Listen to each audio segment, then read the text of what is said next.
Police are following the electronic footprints of hundreds of fraudulent financial transactions as they pursue those responsible for the murder of a young mother and her daughter.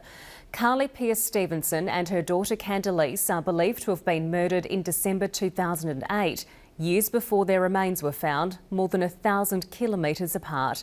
Candice Marcus reports. Carly and Candice's horrific deaths have led police to a cruel bank and phone scam.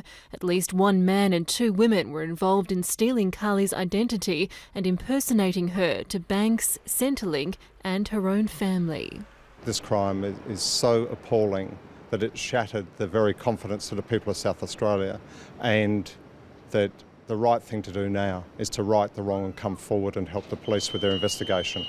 Police are using the hundreds of transactions from Carly's account to track the movements of the offenders. Almost $100,000 was spent or withdrawn from her account from November 2008 to March 2012. In just the first 3 months, transactions were made across 3 states, including at fast food outlets in Port Augusta and Adelaide, a supermarket in Alice Springs, a shop in Mount Gambier, followed by several transactions in Canberra, then Coober Pedy, back to Alice Springs, and then a petrol station in Adelaide. The difference between the way in which we investigate now and how we might have investigated 10, 15 or 20 years ago is almost everything everybody does these days leaves an electronic footprint, and that footprint is easier to follow now than ever before.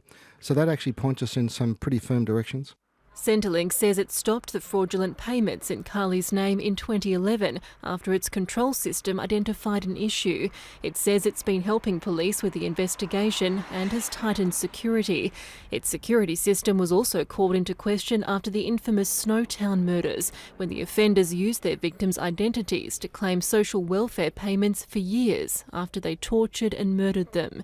Cyber security experts say there's still a long way to go to protect the community from identity theft crimes. We've noticed it's becoming an increasing problem, that more and more people are being subject to it because criminals are looking for ways to steal. Organisational security, and that includes the financial institutions, isn't great enough. There needs to be more security, more levels of identification. Police believe at least one of the offenders who stole Carly's identity was also responsible for the murders. They're continuing to follow the money trail and have warned anyone who may be protecting the culprits that they will also face harsh punishment.